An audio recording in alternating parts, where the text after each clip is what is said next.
Welcome to the Healthy Christian Leader. I'm Dwight Habermel. Come join me in the living room for some honest conversations. I'll be talking to guests about their journey with Christ through the joys, the challenges, and the messiness of leadership. There's always something to learn from someone's story, so let's get started.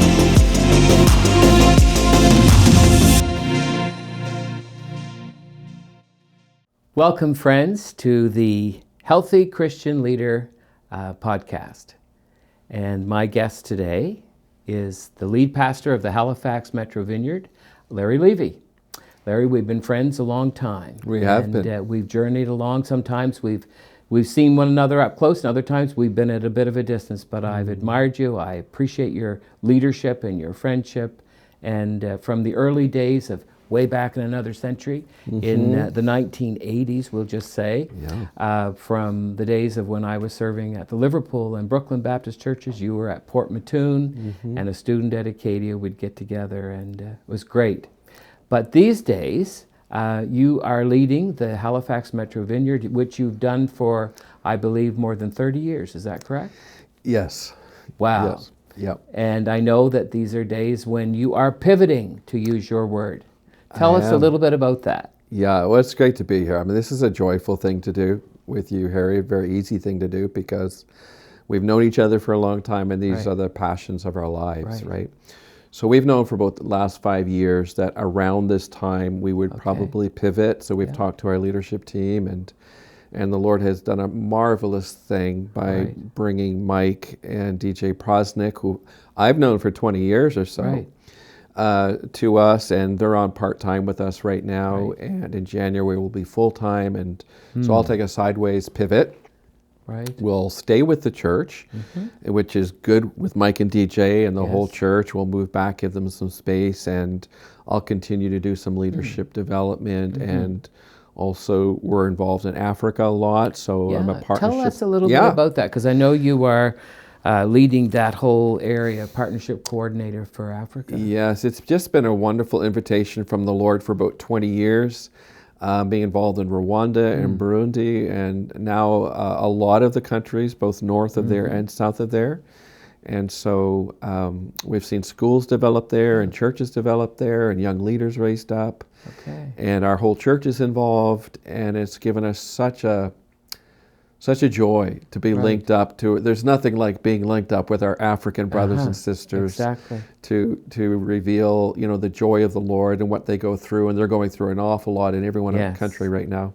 So I help to coordinate some of those efforts. That's really key to this conversation today, I think, because we're going to be talking about resilience, and not only just personal resilience, but the resilience of the church.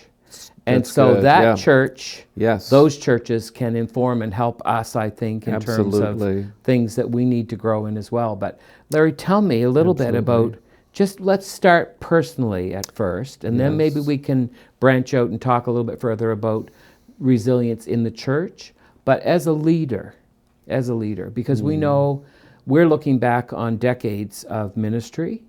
And maybe we weren't thinking about resilience when we started, but we certainly know there have been seasons where there have been, maybe in your life, I know in mine, there's been some times of difficulty and challenge.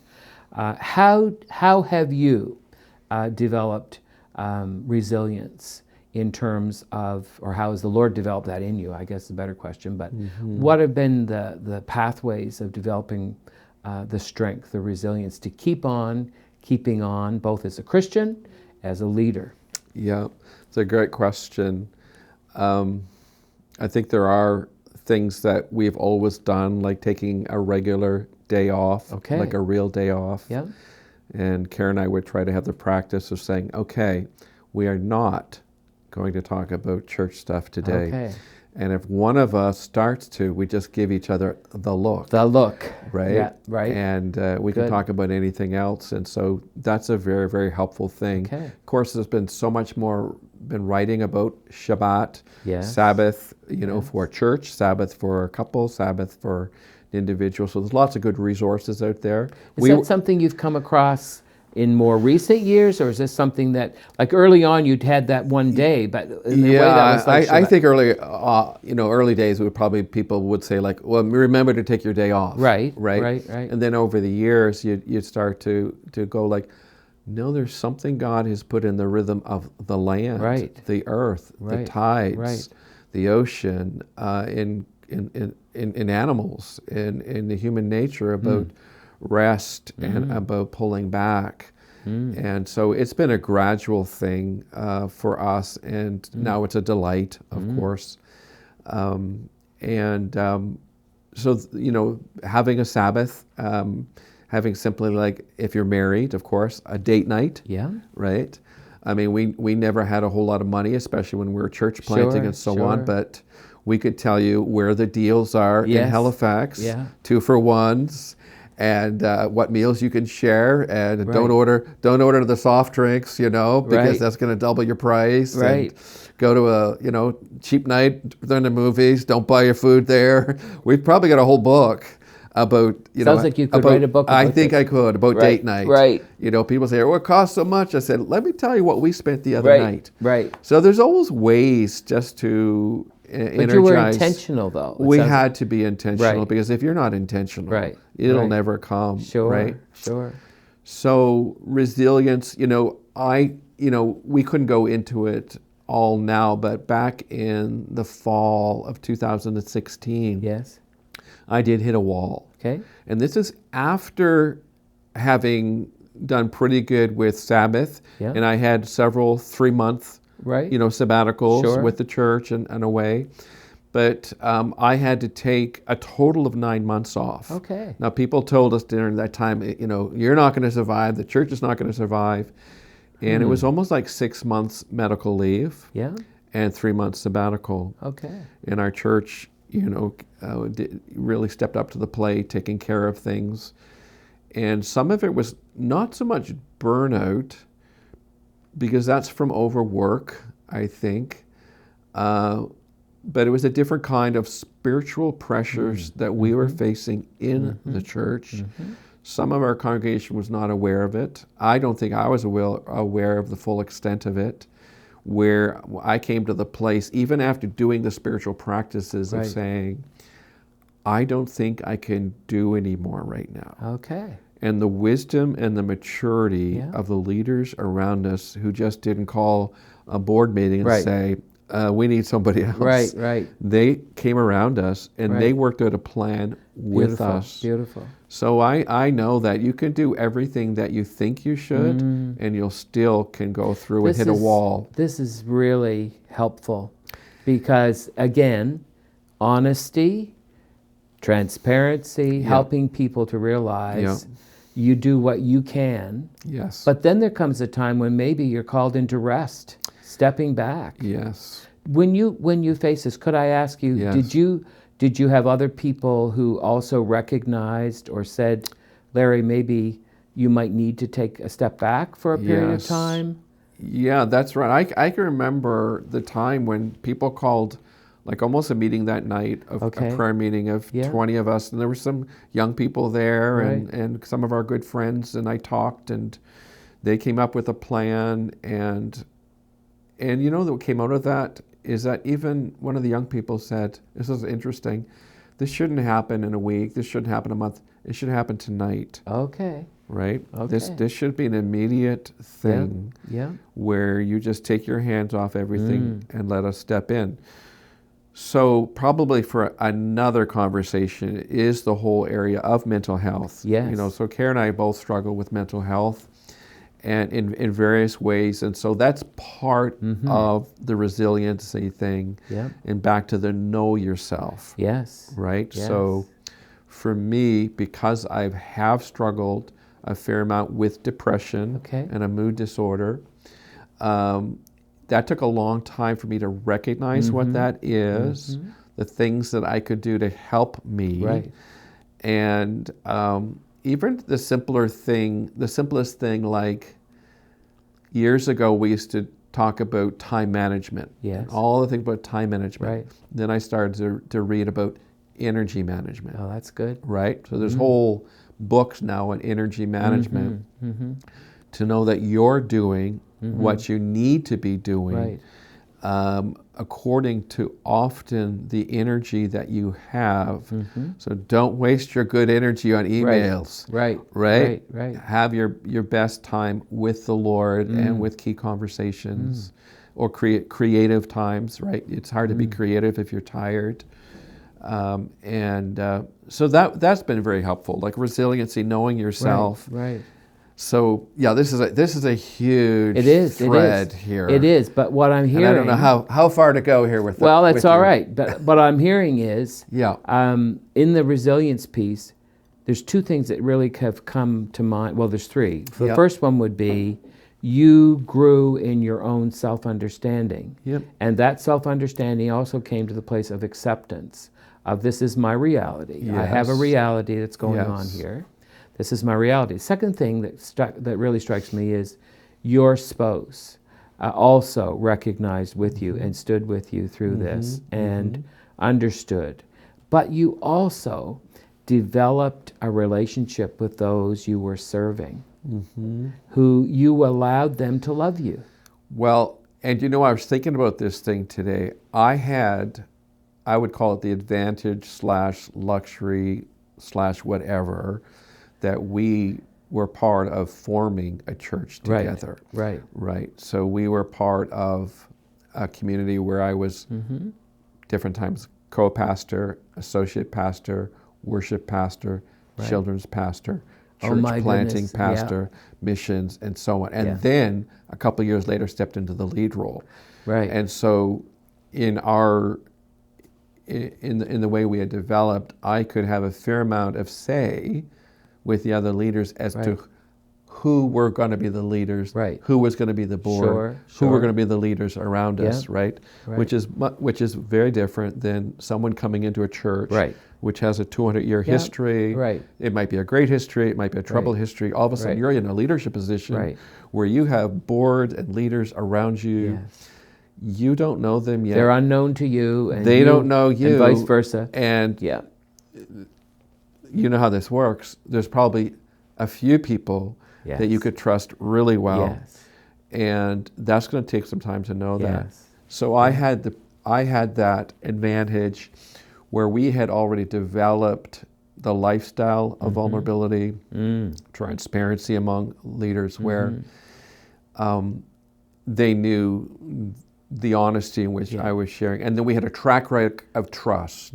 This isn't someone trying to avoid the responsibilities and go south. This is someone who has worked hard, has served us, and now we need to help them. We need to serve them. It wasn't a question of moral failure, which is another thing, right? It was a question of just not having the physical, mental, or spiritual capacity to lead well at this particular time.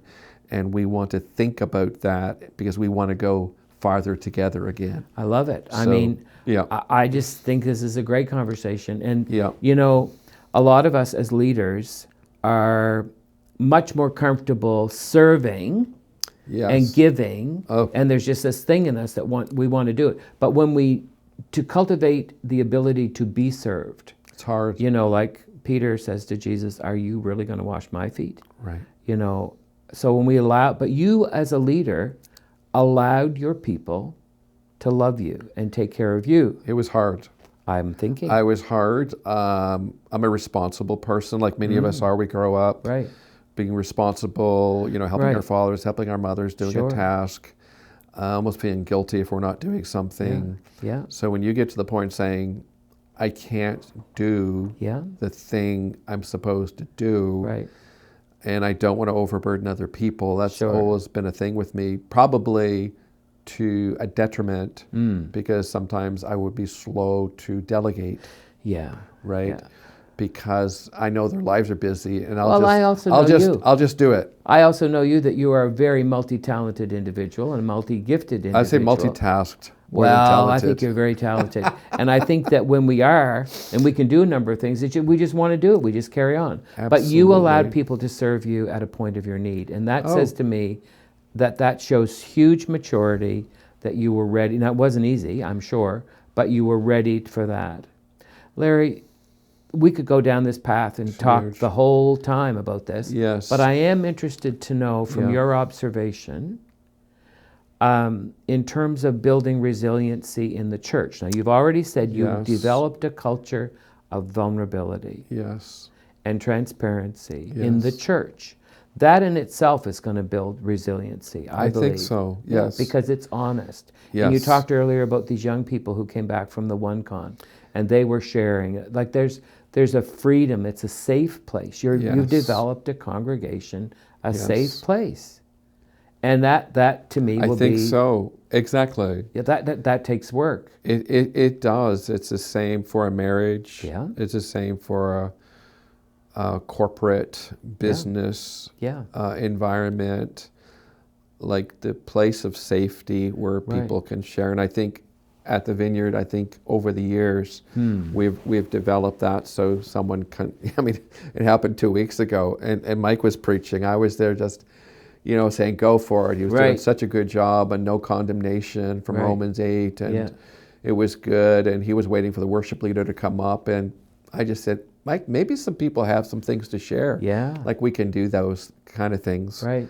And all of a sudden, some of our people who have been part of AA and NA for a lot of years just started sharing testimonies of what God had done in their life, and they still need him for some big decisions, and other people started to open up about some pretty deep things, and it would have stretched some places of worship, of course, but for us, I thought it was just all done with grace, and people started praying for one another, and people are struggling so much with mental health issues today. Absolutely. And we have, this could be another podcast, of the gambling addictions with sports betting is gone off the charts. And I think people are going to come in with all kinds of addictions. Right.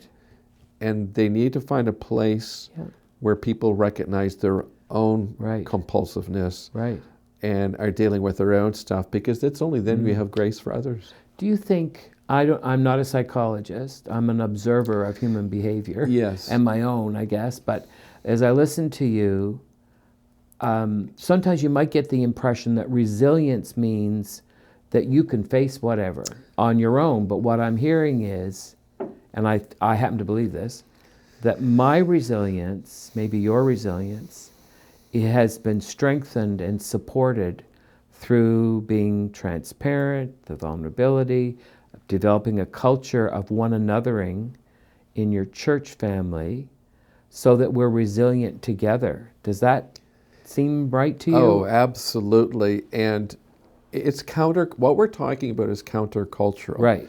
And it's not only countercultural to the world, it's countercultural to about 40 or 50 years of Christendom. I was about to say, it's not only to the world, it's also not exactly the culture of a lot of churches, right? No, absolutely. And so the leadership styles and the church culture that we've built, how to be great and how to fulfill your dreams. All those things. I mean, a lot of those leaders have fallen. And it's almost like this is the perfect scenario. This is what... show the perfect front, if you like. Yeah, and that's really not what impresses people. No. Impresses people is that you have the same kinds of struggles and you found a new power source. Well, that's the thing, so, this energy of the Spirit. It is. So we'll have to do another talk about the book of 2 Corinthians. Okay. Quickly. Back in June, I was at the airport and going through a series of long travels, and the Lord said, don't go to your regular Bible reading, go to your favorite book. Okay. So it's 2 Corinthians. Okay. And it goes way back to the time where you and I knew each other. Okay. And we had opened up a little church in Southwest Port Mattoon in the evenings. Yes. I said, Lord, I'm just married, I'm taking a full course load, what do I do? Right. And somehow I found out it was the most personal of Paul's writings. So every night, every Sunday evening, I would work through this book. Yeah. It was just all laid out.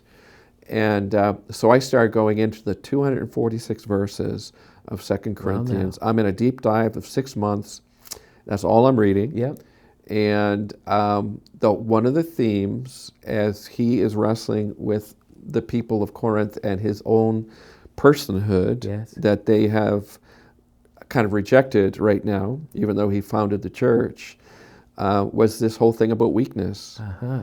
Everywhere he's talking about weakness and weakness and weakness. Of course, to the Greek mind, like that is absolutely crazy that you would be exhibiting weakness and even talking about it. Right. And he said, through my weakness, the power of Christ is made known. So I am learning so much this deep dive of that book. I mean, literally so much. Where he's so you hear the inner mind and spirit of Paul like in no other book. And in that book, if I haven't picked it up and gone through it, but what I'm also remembering is, he talks about his credentials. You want to talk about credentials? I've been through this, and this, and this. The night that was this morning's reading. Okay. Yes. So all this business about resilience, we're going to face a lot in our life. He faced a lot of persecution. He faced suffering. He faced beatings. He talked about being shipwrecked and in the open sea. And then he said, and above everything else, I've got my care for the churches. He talked about unanswered prayer. He saw God do amazing things in others, but he had this thorn. And so he's going to glory in his weakness, that the power of Christ can rest on him. And as one of the commentators said, I read the other day, by the grace of God, it's never been revealed to us. Right. Isn't that good? Because we all can relate to that. So I'd like to just talk to you a little bit, if you would share with everybody just a sense of your experience of the African churches. What have you learned about, how does that experience inform the conversation we've been having around I think resilience? It does a lot. Because I've just so appreciated you being open to share, your own vulnerabilities in terms of coming to understand yourself and so on, but how in your church family there's been ministry to one another. And we know I know a little bit about the African churches. I know a little bit about Kenya. I don't know a lot about Rwanda, although I should. We've got a lot of contacts there. But tell us about your experience in this area of resilience. There's something in the African spirit that they know about suffering. Most of every country except Ethiopia was colonized by another nation. Right. So they know that kind of suffering. And I remember when my sister Debbie passed away a number of years ago, and I had done the funeral, and one of my African brothers was coming to Coady Institute in St. F.X., from Zambia, I think. And I had invited him to come that weekend, not knowing my sister was going to pass. So he came, and it was a Sunday morning, and people were sharing stories about Debbie. And I haven't talked about this much, and he got up and just prayed this beautiful prayer over myself and over our congregation. And he actually came back to our place for lunch afterwards. There's something that he carried. And we didn't know each other well. But there was something but they understand death. Oh my gosh, they understand suffering. They understand community suffering, which was beautiful. So we ended up going there my first time was 2004. And it was the 10-year anniversary of the genocide in Rwanda. Right? It was I was in South Africa as well, which was the 10-year anniversary of apartheid falling and that. So it was a very historic time. So we walked through this. There's a genocide museum in Rwanda, which it's just very difficult to go through. Same as the Yad Vashem in Israel, right?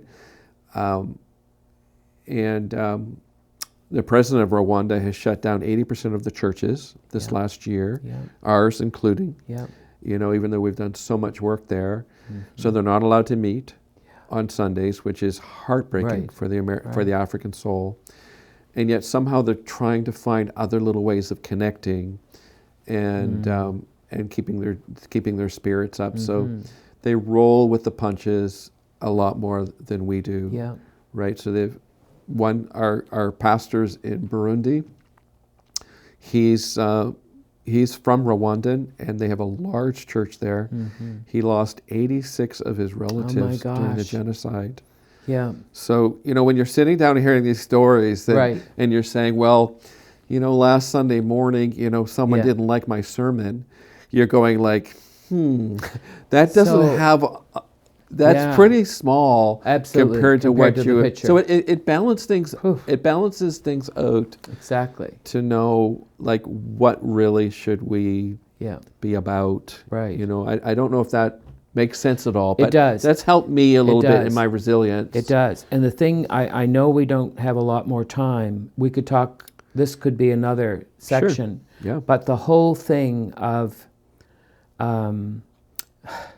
we talk about perfection or that image or whatever, but the reality is that God meets us in our weakness. True. We can develop resilience as we face that weakness. Yes. And keep working our way through. Yes. But I don't know where we got the idea that to be a Christian, we wouldn't face trouble and trial, but somewhere in the past. But our African friends can help us to realize, even in the midst of trouble and sorrow, God hasn't abandoned us.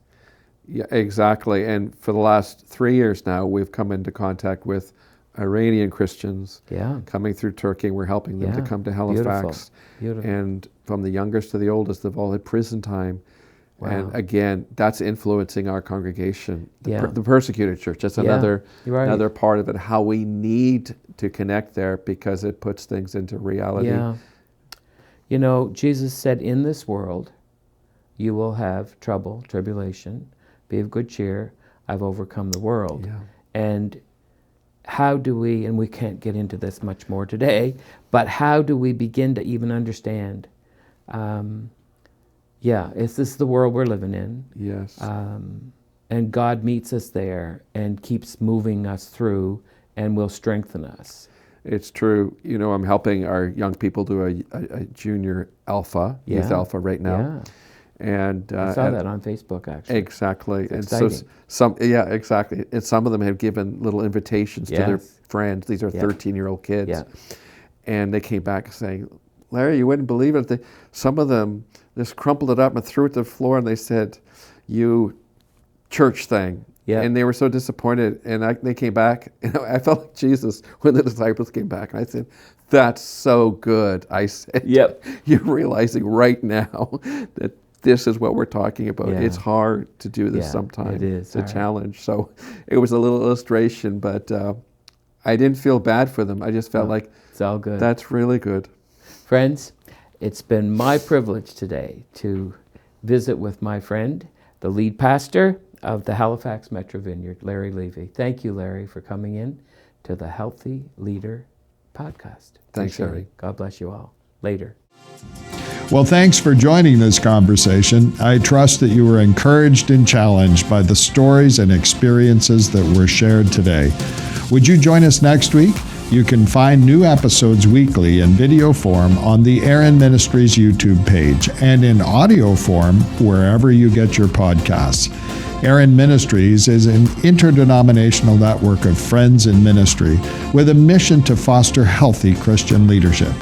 Check out our website, aaronministries.com, for more information and resources and on how you can donate to our ministry and potentially start a healthy Christian leader gathering in your area. Until we meet again, may you experience the Lord's blessing, grace, and peace. I'll see you next week.